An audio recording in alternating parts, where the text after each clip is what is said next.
Hello to all our community members. Mission IAS species में आपका स्वागत है। We were discussing about the international relation topic and now we have completed India's relation with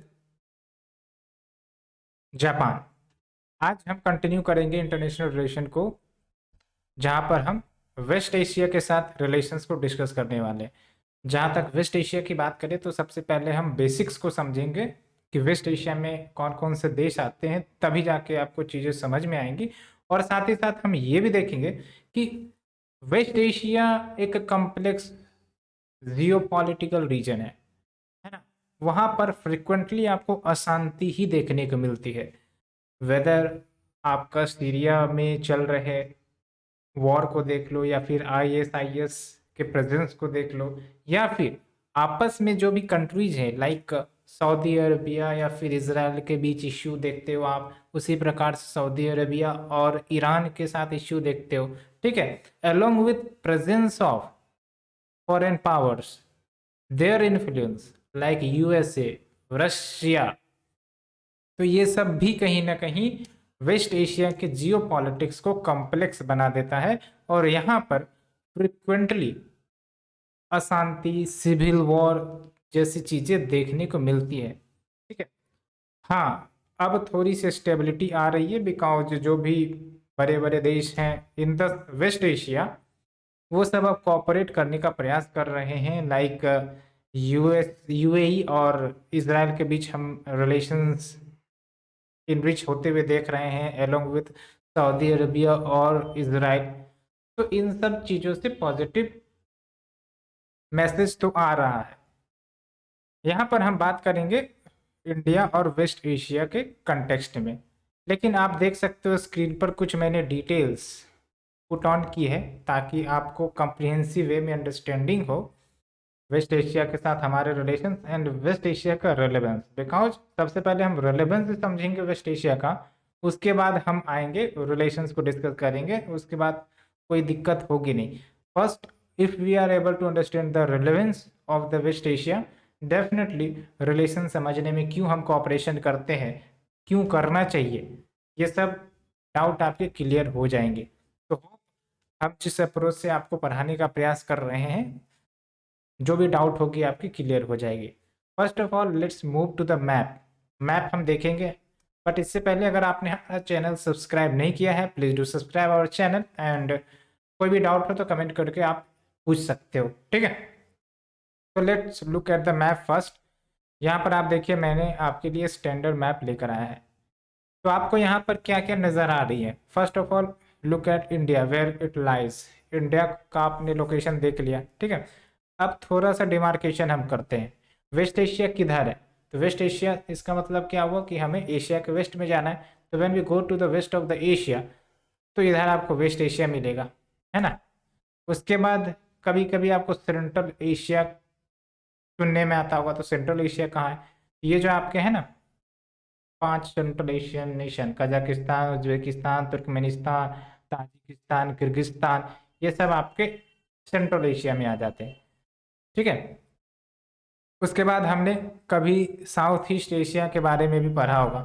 तो south east Asia में कहाँ जाता है, ये हमने साउथ एशिया के बारे में भी काफ़ी ज़्यादा सुना है, जैसे सार्क ले लो, है ना। तो साउथ एशिया में कहाँ है, तो साउथ एशिया में आप देख सकते हो पाकिस्तान, इंडिया, नेपाल, भूटान, ये सब जो देश है ना, वो आपका साउथ एशिया में आ जाते हैं, ठीक है। ये कोई इंटरनेशनल डिमार्केशन नहीं है कि कोई कन्वेंशन, कोई ट्रीटी के तहत डिमार्केट हुई है। ये बेसिकली जनरली फ्रिक्वेंटली नेशंस के द्वारा यूज किए जाते हैं, है ना, to represent a regional location और रीजनल एरिया। तो hope you understood the basics, ठीक है। अब वेस्ट एशिया के बारे में हमने देखा, अब वेस्ट एशिया के साथ कुछ देशों को आप समझिए। अब हम वेस्ट एशिया को इनलार्ज कर रहे हैं, we are enlarging the West Asia. यहाँ पर आपका वेस्ट एशिया है and we are now enlarging it. तो when we enlarge the West Asia, यहाँ पर आप देखिए क्या क्या या कौन कौन से देश आपको नज़र आ रहे हैं। First of all you are seeing Syria. Syria में डिस्टर्बेंसेस है या नहीं है, बिल्कुल है। इराक देखिए आप, इराक में डिस्टर्बेंसेस हैं या नहीं है, बिल्कुल है ना। यहाँ पर तो काफ़ी ज़्यादा डिस्टर्बेंसेस हुई हैं because of the rise of ISIS and civil war, है ना, सत्ता परिवर्तन फ्रीक्वेंटली आपने सुना भी होगा। हालांकि ये सब 1-2 साल पहले, 2-3 साल पहले की ज़्यादा डोमिनेंस इस सब का इश्यू रहता था। उसके बाद ईरान, है ना, ईरान में भी आपका इश्यू चल रहा है। आपको पता है यूएस ने सैंक्शन पुट ऑन किया है ईरान के ऊपर, and because of that India जो भी मटेरियल या फिर क्रूड ऑयल ईरान के साथ इंपोर्ट करता था, अब मेजरली रेस्ट्रिक्शंस लगी हुई है। अलोंग विथ सऊदी अरबिया को देख लीजिए, इसराइल कहाँ है, तो इसराइल आपका इधर मिलेगा, है ना। और उसके बाद छोटे छोटे जो गल्फ कंट्रीज है लेकिन मोस्ट पावरफुल है इन टर्म्स ऑफ इकोनॉमी, जैसे यूएई देख लो आप, कतर देख लो, बहरीन देख लो, कुवैत देख लो, है ना। तो ये सब आपके वेस्ट एशियन कंट्रीज है। मोस्टली अगर देखा जाए तो ये सारे के सारे जो देश हैं मोस्टली इस्लामिक है, ठीक है। तो इस पॉइंट को भी आपको ध्यान रखना है, वी विल यूज दैट। उसके बाद यमन है, ओमान है, और ओमान का प्रेजेंस आप देख लीजिए काफ़ी ज़्यादा स्ट्रेटेजिक लोकेशन पर है। अब एक चीज़ और मैं आपको मैप से समझाऊंगा। Look at the map. यहाँ पर देखिए, इंडिया आपको भी पता होगा मेजोरिटी ऑफ द ट्रेड जो करता है वो, यानी कि 90% ऑफ द ट्रेड वो इंडियन ओशियन के माध्यम से होता है, ठीक है। तो जाहिर सी बात है कुछ important sea lines of communication है जहाँ से भारत की शिप गुजरती है, या फिर भारत जो है प्रोडक्ट दूसरे देशों से इंपोर्ट करता है या फिर प्रोडक्ट एक्सपोर्ट करता है। तो कुछ important sea lines of communication Indian Ocean में कहाँ है, खासकर हम वेस्ट एशिया के भी फिलहाल बात कर रहे हैं। तो यहाँ पर आप देखोगे पर्शियन गल्फ। पर्शियन गल्फ में आपको स्ट्रेट ऑफ हरमूज, आपने नाम सुना होगा, प्रीलिम्स में भी बहुत बार पूछे गए, है ना, उस लोकेशन को ध्यान रखना है।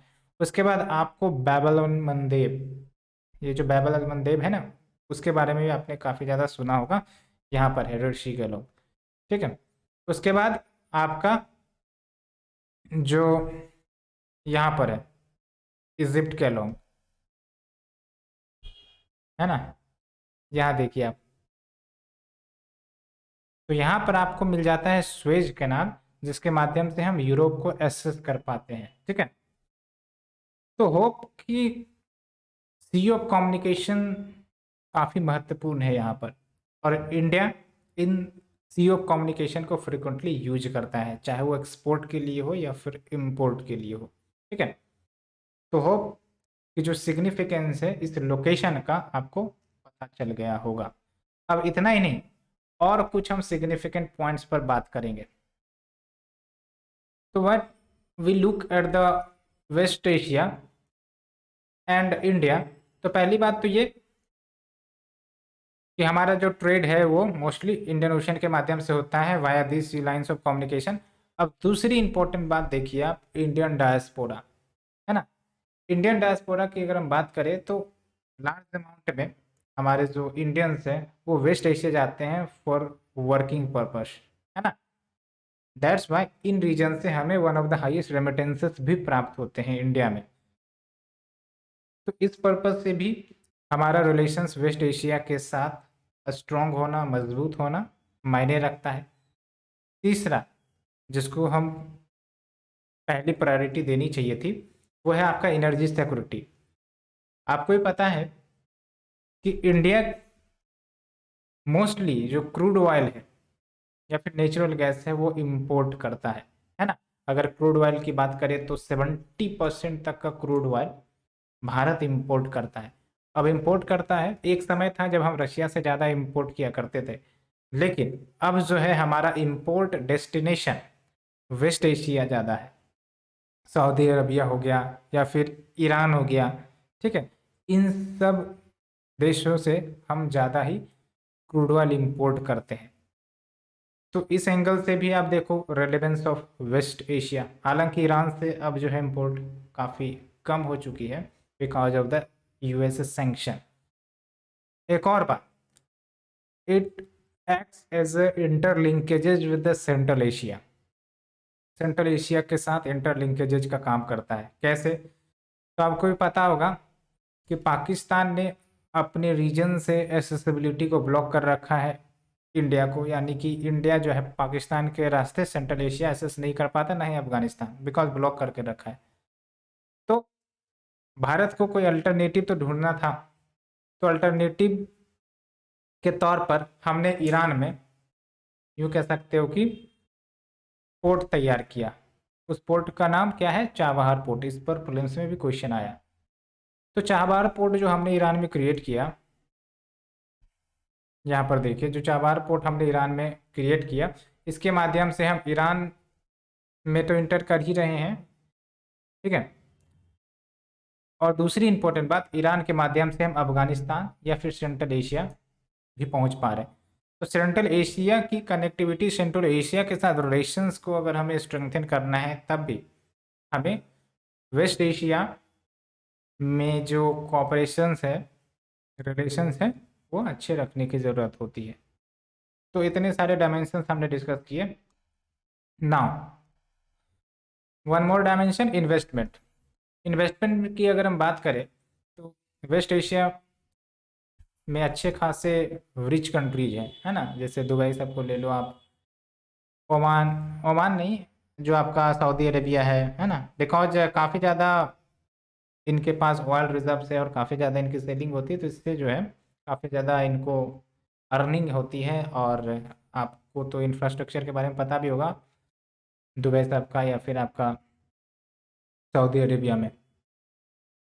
तो भारत के लिए इन्वेस्टमेंट का काम कर सकता है, भारत में ये निवेश कर सकते हैं प्रोजेक्ट्स में, तो भारत की जो कैपिटल स्ट्रेंथ है वो मजबूत होगी, है ना। तो ये भी बातें हैं। और साथ ही साथ अगर हम बात करें सिक्योरिटी पर्पस के लिए, तो ये भी मायने रखता है। जैसे अगर हम वेस्ट एशिया की बात करें तो मोस्टली ये इस्लामिक देश है। पाकिस्तान भी एक इस्लामिक देश है। अब भाई साहब, लेट्स से कि हमारा वेस्ट एशिया के साथ रिलेशन अच्छे नहीं है, तो पाकिस्तान अगर कोई भी गतिविधियां करेगा विच इज अगेंस्ट इंडिया, है ना, तो फिर ये सब जो वेस्ट एशियन नेशन है, हो सकता है न्यूट्रल हो जाए, हो सकता है पाकिस्तान के खिलाफ ना बोले। लेकिन हमारा रिलेशन अगर इन सब देशों के साथ अच्छा है, तो डिस्पाइट देयर रिलीजियस सिमिलरिटी, फिर भी पाकिस्तान को बॉयकट तो कर ही सकता है ये सब देश। और बहुत ऐसे इंसिडेंट्स हमने देखे हैं कि जहां पर ये सब देश पाकिस्तान का नहीं, भारत का साथ दिया है या फिर न्यूट्रल रहे हैं, है ना। तो ये सब हमने वेरियस डायमेंशंस को स्टडी किया, समझा जाना। Hope you understood. Let's move to the topic. और भी कुछ इंपॉर्टेंट रिलेवेंस की बात करें तो जो हमारा वेस्ट एशिया के साथ रिलेशंस रहा है, ये कोई आज की रिलेशन नहीं है। एंशियंट में ले लो, मेडाइवल में ले लो, और मॉडर्न में तो है ही है, ठीक है। बहुत सारे ट्रेवलर्स वेस्ट एशिया से इंडिया को आए हैं, है ना। और मेडाइवल इंडिया का जो पीरियड रहा है आपको ही पता है कि इस्लामिक रूल रहा है एक्चुअली। एंड जैसे ट्रेवलर के नाम बताएं तो अल बिरूनी है, एवन बतूता है, अब्दुल रजाक है, ये सब इंडिया में आए हैं, इंडिया के कल्चर को समझा है और इंडिया की जो रिचनेस है उसको समझा है। तो ये सब बातें हैं, तो कल्चरल लिंकेजेज पहले से ही हैं। एंड अगर हम आज के रेलेवेंस की बात करें तो देख सकते हो विद रिस्पेक्ट टू एनर्जी, तो 34% ऑफ क्रूड ऑयल प्रोडक्शन वो इस रीजन से होता है। साथ ही साथ जो भी वर्ल्ड में क्रूड ऑयल का एक्सपोर्ट होता है, 45% शेयर वेस्ट एशिया का। ये सब फैक्ट्स मैंने इंटरनेट से निकाले हैं, इसमें नहीं दी गई है। और तीसरा important point, 48% of proven reserves, है ना, जो आपके क्रूड ऑयल के रिजर्व्स हैं जो भी वर्ल्ड ओवर में होंगे, 48% शेयर इन रीजन में हमें देखने को मिलता है, ठीक है। तो होप यू अंडरस्टूड। हमने आपको एंशियंट से लिंक किया, मेडाइवल से लिंक किया, मॉडर्न से लिंक किया और इस रीजन के सिग्निफिकेंस को बताया। अभी तक हम टॉपिक पर मूव भी नहीं किए हैं, ठीक है। अब हम मूव करेंगे टॉपिक पर। तो बेसिकली अगर हम बात करें इंट्रोडक्शन की, तो सी राजा मोहन साहब, न्यूज़पेपर आर्टिकल्स अगर पढ़ते होगे तो इनका नाम आप फ्रिक्वेंटली सुनते होगे। इंटरनेशनल रिलेशंस में काफ़ी पकड़ है इनकी। तो शुरुआती दौर में इंडिया उतनी ज़्यादा ग्लोबल रोल नहीं निभाता था, लेकिन जैसे जैसे समय बीत रहा है इंडिया का रिलेवेंसी बढ़ती जा रही है और इंडिया जो है जो भी ग्लोबल इश्यूज है उसमें पार्टिसिपेट करता है एंड स्टेबिलिटी क्रिएट करने का प्रयास करता है। Whether related to the Asian stability, या फिर मिडिल ईस्ट में मॉडर्नाइजेशन करने की बात हो, या फिर ग्लोबलाइजेशन से रिलेटेड प्रमोशन की बात हो। तो कहने का मतलब ये है इनडायरेक्टली कि India emerging as a global power and its influence in the global issues is also increasing as we have seen in the recent years. तो बेसिकली जो रिलेशनशिप की गई इंडिया और वेस्ट एशिया के साथ, कैसे ये डेवलप हुआ उसके बारे में थोड़ा सा जानते हैं। तो इंडिया की जो फॉरेन पॉलिसी इंगेजमेंट है वेस्ट एशिया में, उसको आप दो भाग में डिवाइड कर सकते हो। एक है आपका प्री 1991 एंड पोस्ट 1991। ठीक है, 1990 कह लो या फिर 1991। बस कहने का मतलब ये है कि प्री 1990 जो था आपका कोल्ड वॉर इरा था। इसमें दो पावर डोमिनेट कर रहे थे, एक तो यूएसए और एक यूएसएसआर। तो वेस्ट एशिया में ना दोनों अपना प्रेजेंस बनाने की काफ़ी कोशिश करते रहते थे, है ना, जिसके कारण वेस्ट एशिया में काफ़ी ज़्यादा इनस्टेबिलिटी रहती थी। बिकॉज रशिया चाहता था कि ये हमारे इन्फ्लुएंस में आ जाए ये सब देश, यूएसए चाहता था कि हमारे इन्फ्लुएंस में ये सब देश आ जाए। तो इस समय यानी कि बिफोर यूएसएसआर डिसइंटीग्रेशन, तो भारत इन रीजन से उतनी ज़्यादा रिलेशंस बना के नहीं रखता था, पॉलिटिकल डिस्टेंस मेंटेन की जाती थी, है ना, because of the cold war politics. कि भाई साहब अगर हम भी यहाँ इंगेज करेंगे तो पता चला कि हम अपने एनएम पॉलिसी यानी कि नॉन अलाइनमेंट पॉलिसी के विरुद्ध चले जाएंगे। इसलिए भारत यहाँ पर पॉलिटिकल डिस्टेंस मेंटेन करता था। इवन व्हाट इस समय भारत उतनी ज़्यादा हाइड्रोकार्बन की जो नीड थी ना, वो वेस्ट एशिया से नहीं बल्कि रशिया से परचेज करता था, मेंटेन करता था, आप देख सकते हैं ना। लेकिन पोस्ट 1990 जब यूएसएसआर का डिसइंटीग्रेशन हो गया, और इस समय आपको याद होगा कि भारत जो है एलपीजी रिफॉर्म्स की शुरुआत कर दी थी।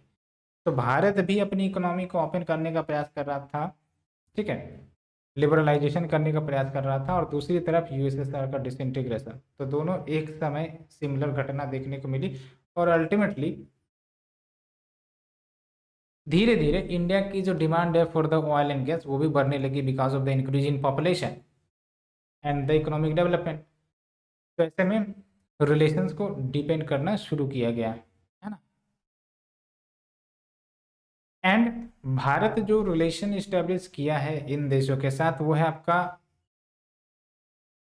पॉलिटिकल न्यूट्रलिटी के आधार पर, है ना। पॉलिटिकल न्यूट्रलिटी में क्या हो गया कि हम लेट्स से कि सऊदी अरेबिया के साथ रिलेशन मेंटेन करते हैं तो हम इजराइल के साथ भी मेंटेन करते हैं इंडिपेंडेंट रिलेशन, ठीक है। ईरान के साथ मेंटेन करते हैं तो भी हम सऊदी अरेबिया के साथ मेंटेन करते हैं, ठीक है। तो ये बात हो गई, और इस प्रकार की पॉलिसी भारत का शुरू से रहा है अगर देखा जाए तो, है ना। यानी कि ना ज़्यादा दोस्ती ना ज़्यादा दुश्मनी, बैलेंस करके चलना है इंटरनेशनल रिलेशन में, जहाँ तक हमें अपने नेशनल इंटरेस्ट प्रोटेक्ट हो सके, सर्व हो सके, ठीक है। तो ये चीज़ें होती है। तो यहाँ तक हमने डिस्कस कर लिया। अब आपको सिग्निफिकेंस समझने में कोई भी इश्यू नहीं आएगी कि आखिरकार क्या सिग्निफिकेंस वेस्ट एशिया का फॉर इंडिया। पहला, एनर्जी सिक्योरिटी हमने बता दिया है, आपको डाटा से सब्सटेंशिएट कर देने। अब आप देख सकते हो 85% ऑफ नेचुरल गैस रिक्वायरमेंट्स आपका गल्फ अरब स्टेट्स प्रोवाइड करते हैं, तो सिग्निफिकेंस पता है। अब है आपका डिफेंस कॉपरेशन। अब डिफेंस कॉपरेशन को आप दो तीन एंगल से समझिएगा। पहला एंगल ये कि भाई साहब इसराइल जो है ना डिफेंस के क्षेत्र में काफ़ी आगे, various defence equipments with latest technology Israel जो है प्रोड्यूस करता है। एंड अगर हम इनके साथ डिफेंस कॉपरेशन को बढ़ाते हैं तो हमारी जो डिफेंस सिक्योरिटी है वो और ज़्यादा स्ट्रेंथन होगी, ठीक है। तो इसराइल जो है आप देख सकते हो एक प्रकार से स्ट्रेटेजिक डिफेंस पार्टनर के रूप में है इंडिया का। एंड साथ ही साथ both India and Israel counter terrorism के मुद्दे पर काफ़ी ज़्यादा कॉपरेशन करता है। डिफेंस एक्सरसाइजेज आप देखते रहते हो कि इन दोनों के बीच, है ना। Along with strategic operation Saudi Arabia और यूएई के साथ भी है ना। सऊदी अरेबिया के साथ भी बहुत सारे मेरीटाइम एक्सरसाइजेज होते रहते हैं। एंड आप देख सकते हो कम्प्रीहेंसिव स्ट्रेटेजिक पार्टनरशिप भी भारत ने साइन कर रखा है यूएई के साथ। और भी बहुत सारे हैं, लेकिन ओवरऑल पर्सपेक्टिव आप समझ ही गए होंगे। ठीक है। एंड उसके बाद कनेक्टिविटी को ले लो। अब भाई साहब हमें सेंट्रल एशिया पहुंचना है या फिर यूरोप पहुंचना है, तो ये जो हमने रूट प्रोवाइड किया ना, रूट है ना, यहाँ पर देखिए आप, ये जो रूट है यूरोप तक पहुंचने का या सेंट्रल एशिया तक पहुंचने का, सेंट्रल एशिया तक पहुंचना है तो हमें क्या करना पड़ेगा, इधर से हम इधर जाएंगे, या फिर हमें यूरोप पहुंचना है तो इस रास्ते से हम जाते हैं। लेकिन ये रास्ता किस रीजन में लाई कर रहा है, वेस्ट एशिया में, तो जाहिर सी बात है हमारे रिश्ते अगर यहाँ पर स्ट्रॉन्ग होते हैं तो फिर हमें ट्रेडिशनल या फिर नॉन ट्रेडिशनल थ्रेड से घबराने की जरूरत नहीं होगी, बिकॉज ये सब देश हमें कॉपरेट करेंगे, हमें मदद करेंगे in terms of the crisis, या फिर अगर कोई थ्रेट आ जाती है तो, है ना। तो ये बातें हो गई। उसके बाद भारत ने कनेक्टिविटी को इम्प्रूव भी किया है, यहाँ पर चाबार पोर्ट को ले लो, है ना, आईएनएसटीसी, आईएनएसटीसी को भी आप समझ लीजिए, काफ़ी ज़्यादा न्यूज़ में थी। आईएनएसटीसी का क्या मतलब हुआ, नॉर्थ साउथ ट्रांसपोर्ट कॉरिडोर। तो ये जो आपका अभी फिलहाल हमें रशिया तक एक्सेसिबिलिटी है, वो किस रास्ते के माध्यम से, तो हम रेड सी के माध्यम से, स्वेज कैनाल, फिर मेडिटेरियन सी, फिर आपका अटलांटिक, फिर आपका नॉर्थ सी, तब जाके हम रसिया पहुंचते हैं। लेकिन ये जो आपका नया रूट का प्लान है, नॉर्थ साउथ ट्रांसपोर्ट कॉरिडोर, इसके तहत हम ईरान से इंटर करेंगे, है ना, सेंट्रल एशिया के माध्यम से हम रशिया इंटर करेंगे। तो ये है आपका नॉर्थ साउथ ट्रांसपोर्ट कॉरिडोर। तो ये तभी संभव है ना कि हमारे रिलेशन वेस्ट एशिया के साथ अच्छे हो, तभी हम इस रास्ते का इस्तेमाल कर पाएंगे, नहीं तो हम नहीं कर पाएंगे। तो ये भी एक इम्पॉर्टेंट बात है। तो इससे क्या होगा कि भाई साहब, एक तो टाइमिंग कम होगी, लॉजिस्टिक्स इंप्रूवमेंट होगा, और साथ ही साथ बचत भी होगी पैसे की, और ट्रेड रिलेशंस और ज़्यादा मजबूत होंगे। बिकॉज आप समझो, एक लॉजिक मैं आपको बताता हूँ कि रसिया, लेट से कि यहाँ पर कोई कंट्री है और जो प्रोडक्ट इंडिया प्रोड्यूस करता है वो प्रोडक्ट ये भी प्रोड्यूस करता है, तो फिर रशिया की इधर से इंपोर्ट करना आसान होगा इधर से, क्योंकि रास्ते कम है, टाइम भी कम लगेगा। ठीक है। लेकिन अगर कनेक्टिविटी इंप्रूव हो जाती है, अब इतना दूरी ना ट्रेवल करके भारत इतने रास्ते से ही अपना प्रोडक्ट पहुंचा देता है रशिया को, तो जाहिर सी बात है हमारे ट्रेड रिलेशंस और ज़्यादा डीपेन हो जाएंगे। तो ये हमने आपको बेसिक ओवरव्यू बताया, है ना। तो ये बातें हो गई। उसके बाद सिक्योरिटी पर्सपेक्टिव से देख लो, सिक्योरिटी काफ़ी इंपॉर्टेंट है, तभी तो हमारे जो important sea lines of communication जहाँ से हमारी शिप्स गुजरती हैं वो सिक्योर रहेंगे पायरेसी से, ट्रेडिशनल थ्रेड से, है ना। एंड इन्वेस्टमेंट, इन्वेस्टमेंट के मामले में आप देख लो, जो भी आपके वहाँ पर रिच कंट्रीज हैं वो प्लेज करते हैं इंडिया में इन्वेस्ट करने के लिए, है ना, इंडिया के इंफ्रास्ट्रक्चर में इन्वेस्ट करने के लिए। जैसे एक पॉइंट लिख सकते हो, UAE government has committed $75 billion towards developing India's infrastructure. Along with Saudi Arabia का भी काफ़ी ज़्यादा न्यूज़ था, है ना। $2 ट्रिलियन का सॉवरिन वेल्थ फंड लॉन्च करने का प्लान था इसका, to invest in business opportunities abroad. And Bharat जो है इन्वेस्टमेंट अपॉर्चुनिटीज भी ऑफर करता है, एंड साथ ही साथ one of the major buyer of oil. And बात करें इंडियन डायस्पोरा की, तो इंडियन डायस्पोरा का तो बात हमने कर ही लिया है। काफ़ी ज़्यादा संख्या में इंडियन कम्युनिटीज वहाँ पर रहते हैं, वर्क करते हैं और रेमिटेंसेस भारत में भेजते हैं। तो आप सोचो, ये सब जो रेमिटेंसेस है वो इंडिया के डेवलपमेंट के लिए काम करती है ना। यहाँ पर देखिए, more than 8 million Indian diaspora community lives there. ठीक है। तो जाहिर सी बात है, अब इंडियन डायस्पोरा की सिक्योरिटी भी तो इंश्योर कौन करेगा, इंडिया ही करेगा। तो रिलेशंस अच्छे रहेंगे तो फिर जाहिर सी बात है हम इनकी सिक्योरिटी भी इंश्योर कर सकते हैं। And we have the maritime security. Maritime security में वही बात मैंने आपको कहा, important sea lines of communication है। तो इन रीजन की सिक्योरिटी तंदुरुस्त रखनी है तो रिलेशंस अच्छे होने चाहिए। तो उसके बाद इकोनॉमिक कोऑपरेशन ले लो। इकोनॉमिक कोऑपरेशन में देख लो, इंडिया जो है जिस प्रकार से एक्ट ईस्ट की पॉलिसी अपना रखा है for the south east Asian countries की, वहाँ पर डेवलपमेंट हो, वहाँ पर से इन्वेस्टमेंट आए या फिर वहाँ पर हम इन्वेस्टमेंट करें, है ना, उसी प्रकार से एक्ट वेस्ट पॉलिसी के लिए भारत प्रिपेयर्ड है और कॉपरेशन बढ़ाने का प्रयास कर रहा है। तो एक तरफ इंडिया एक्ट वेस्ट की तरफ कदम आगे बढ़ाने का प्रयास कर रहा है और दूसरी तरफ गल्फ कंट्रीज भी लुकिंग ईस्ट की तरफ कदम आगे बढ़ाने का प्रयास कर रहा है, तो जाहिर सी बात है कॉपरेशन बढ़ेंगी। ये सब हमने देखा डिटेल में। And now we have the issues. Issues क्या है, तो पहली बात तो deteriorating security environment in the West Asia. West Asia में हमेशा कन्फ्लिक्ट इश्यूज बनी रहती है ना, सेक्टेरियन कन्फ्लिक्ट कहो या फिर टेररिज्म का मुद्दा कहो, लाइक सीरिया इराक में आप देख ही चुके हो, आईएसआईएस का मुद्दा देख लो, है ना। एंड साथ ही साथ इन्वॉल्वमेंट ऑफ एक्सटर्नल एक्टर्स जो वहाँ डिस्टर्बेंसेस हमेशा एक्टिव रहता है। तो इस कारण जो भारत की अप्रोच है to maintain balance in the relationship with respect to the West Asian countries वो डिफ़िकल्ट हो जाती है, क्योंकि वहाँ पर डिफरेंसेस काफ़ी ज़्यादा देखने को मिलते कंट्री के बीच, है ना।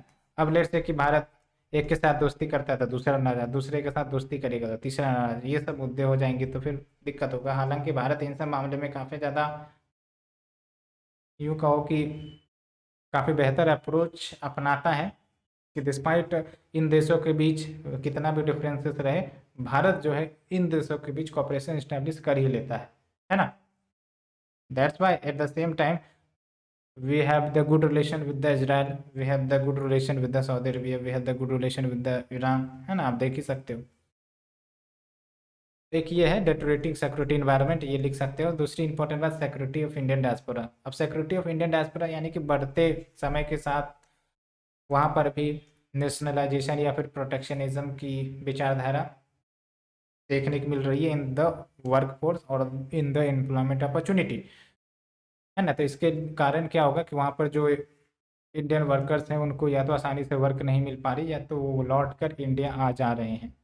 जैसे एक डॉक्यूमेंट का भी आप मेंशन कर सकते हो, Saudi vision 2030, it aims to skill and employ more nationals and limit the number of expatriates यानी कि आउटसाइडर्स एलोंग विथ। वहाँ पर जो लेबर लॉज है ना वो काफ़ी ज़्यादा टाइट है।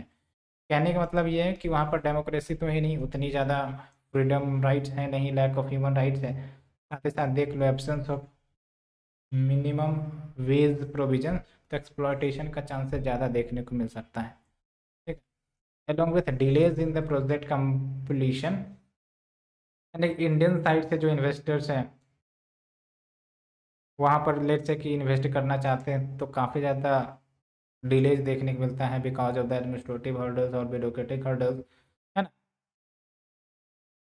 ऑल्सो जो इंडियन कंपनीज वहाँ पर ऑपरेट करते हैं यूएई में, they are facing problems like commercial regulations, labour laws and lack of transparency. तो इसके कारण भी कोई भी प्रोजेक्ट हो या फिर कंपनी में इन्वेस्ट करना हो या फिर कंपनी इस्टेब्लिश करना हो तो काफ़ी ज़्यादा हर्डल्स आ जाती है। एक है आपका टेररिस्ट फाइनेंसिंग, है ना। टेररिस्ट फाइनेंसिंग यानी कि ऐसा आरोप लगाया है कि जो सऊदी अरेबिया है वो बेसिकली वहाबी इस्लामिक ग्रुप को फंड करने में कंट्रीब्यूट करता है, एंड ये जो ग्रुप है बेसिकली रेडिकलाइजेशन फैलाता है ना। तो इसके कारण कश्मीर में भी डिस्टर्बेंसेस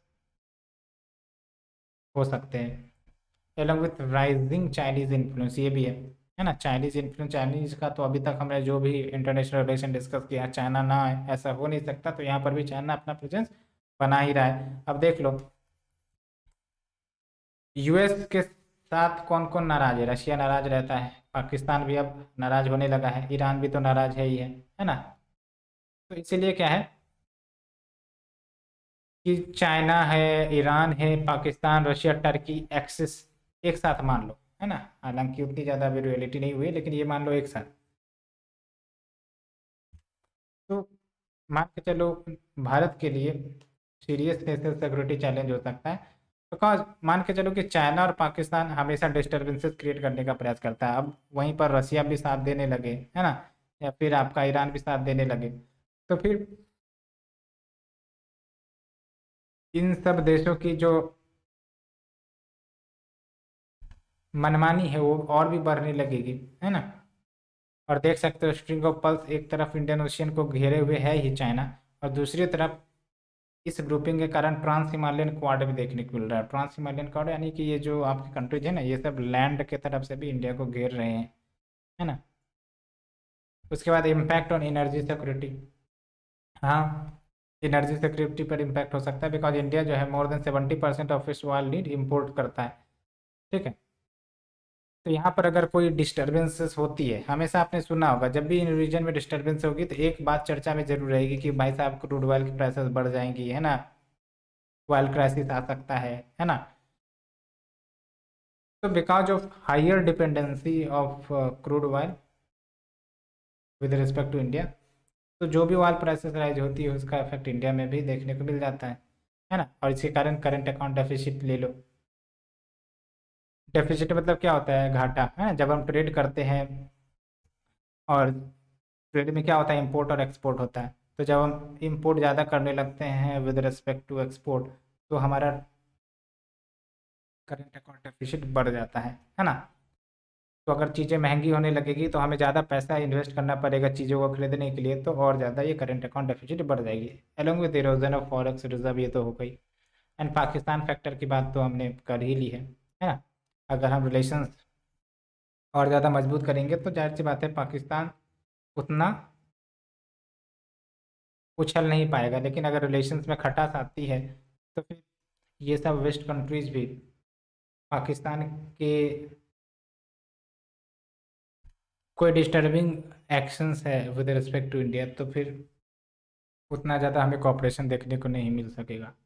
ये सब बातें, तो वे फॉरवर्ड वही है कि भाई साहब इंडिया की जो सॉफ्ट पावर है उसको लेवरेज किया जाए, यानी कि उसका फ़ायदा उठाया जाए, पीपल टू पीपल कांटेक्ट और ज़्यादा स्ट्रेंथन किया जाए, सोशल कल्चरल कंपेटिबिलिटी और ज़्यादा मजबूत हो, ताकि इकोनॉमिक कॉपरेशन बढ़े, ठीक है, और पॉजिटिव रिलेशंस क्रिएट हो।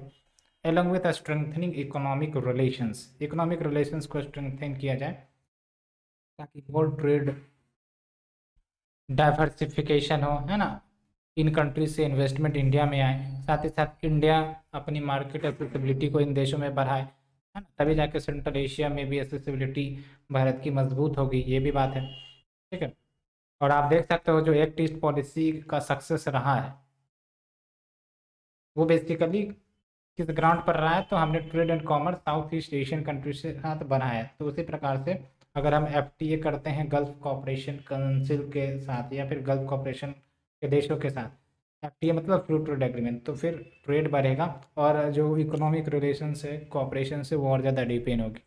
उसके बाद continuation of balancing policy, Bharat जो है अपना जो न्यूट्रल स्टैंड रखता है उसको मेंटेन करे, है ना, यानी कि ना ज़्यादा दोस्ती ना ज़्यादा दुश्मनी, बैलेंस रखे जाए, है ना। वही एक इम्पोर्टेंट पावर है भारत के लिए, अगर आप देखोगे तो। With independent approach in the region, ये हमने देखा। लेवरेजिंग द इस्लामिक लिंक, यानी कि इंडिया और वेस्ट एशिया की बात करें तो shared historical cultural religious heritage है, तो उसका फ़ायदा उठाया जा सकता है इकोनॉमिक एंड पॉलिटिकल रिलेशन को डिपेंड करने के लिए। साथ ही साथ डिफेंस डिप्लोमेसी देख लो, है ना, ज्वाइंट एक्सरसाइजेज के स्कोप को बढ़ाया जाए, ज्वाइंट डिफेंस प्रोडक्शन हो, तो वैसे भी कॉपरेशन बढ़ जाएगा। और एक इंसिडेंस भी है, that is the recent visit by army chief to UAE, तो ये गुड स्टार्ट है। एंड साथ ही साथ increasing the people to people contact by liberalising the visa norms, the cultural exchanges, boosting tourism, तो ये सब वैसे भी इंडिया की जो सॉफ्ट पावर है उसको इन्हेंस करेगा। तो यहाँ तक हमने देखा। Now we talk about India's West Asia policy, है ना। तो इसके बारे में थोड़ा सा समझना पड़ेगा, वेस्ट एशिया पॉलिसी में क्या क्या भारत का प्रयास रहता है, इन सब को हम देखेंगे। तो आप देख लो, इसको हम दो भाग में बांटेंगे, during cold war and after Cold war. तो बेसिकली कोल्ड वॉर के दौरान, यानी कि यूँ कह सकते हो कि बिफोर 1990, तो वहाँ पर बाइपोलर वर्ल्ड का फेज था। बाइपोलर वर्ल्ड यानी कि यूएसए और यूएसएसआर दो डोमिनेंट पावर थी वर्ल्ड में, और बिकॉज ऑफ दैट इन दोनों का प्रभाव इस रीजन में जनरली देखने को मिलता था। तो जियो स्ट्रेटेजिक कम्प्लेक्सिटी जहाँ पर ज़्यादा थी, तो भारत ने यहाँ पर policy of non alignment adopt किया। ठीक है, हालांकि भारत हमेशा से अरब सोशलिज्म, एंटी कॉलोनिज्म का समर्थन करता रहा है, as well as India support for Palestine issue, है ना। And now after Cold War, यानी कि जब यूएसएसआर का डिसइंटीग्रेशन हो गया, तो भारत उस समय एलपीजी के दौर की शुरुआत हुई थी, तो जाहिर सी बात है नेशनल इंटरेस्ट ओरिएंटेड प्रैग्मेटिज्म ये गाइडिंग प्रिंसिपल बना, जहाँ पर नेशनल इंटरेस्ट प्रायोरिटी पर रखा जाएगा, उस एंगल से रिलेशंस बनाए जाएंगे।